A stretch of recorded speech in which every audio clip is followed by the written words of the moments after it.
Hi, this is my 1999 Subaru Forester. I'm going to be showing you how to install this rear view camera. It's made by Pyle Plcm32, and we're going to open it up and give you a step-by-step instructions on how to install it. I've always wanted this camera. I have lots of children and dogs, and need to be able to see more clearly behind my car, so I'm hoping that this will do the job.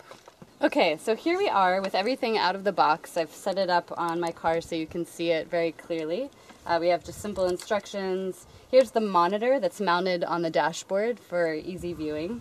Here are the two power supply cords. One hooks to the battery, the other to the lights, the rear view lights. Here we have the cord that connects the camera to the monitor. And here's the camera itself that is mounted somewhere on the outside of the car, the bumper, or maybe the license plate. And then it comes with this little sticky piece that sits below the monitor, so it's easily mountable on the dashboard. I'm going to show you quickly some of the tools you might need. A crescent wrench to loosen up the battery terminals, and perhaps a flathead screwdriver and a Phillips screwdriver to find power where the rear view lights are. You might just need them to loosen it up. The first step is we're going to connect this to the battery, this cord here, and we're going to run it through the firewall into the interior of the car, and it's going to power up this monitor here.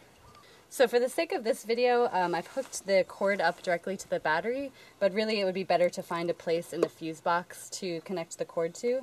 And also, once you've connected the wires to the terminals, just make sure you tighten the screws up again. I've stripped back this cord so you have enough room to be able to attach the negative and the positive. So here you'll see I've loosened up the bolts here and attached the black to the negative terminal, of course, and the red, the positive to the positive terminal. And this is going to power up the monitor.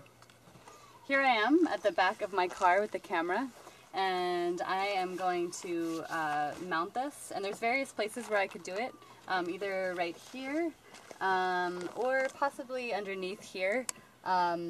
In this place the wire would be a little bit more protected, and this doesn't come with screws. Here I could use a self-tapping screw, but down here there's a space where I could tighten a bolt, so I probably would use a nut and a bolt down here.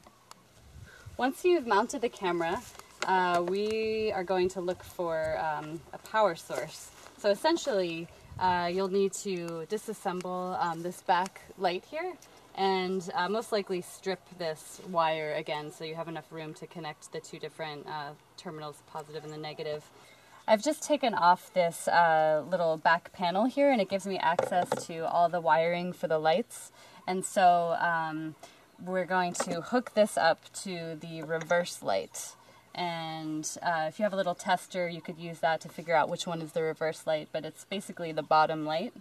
And then once that's finished, we're going to take the end of the cord here, and we're going to connect it in there to give power to the camera.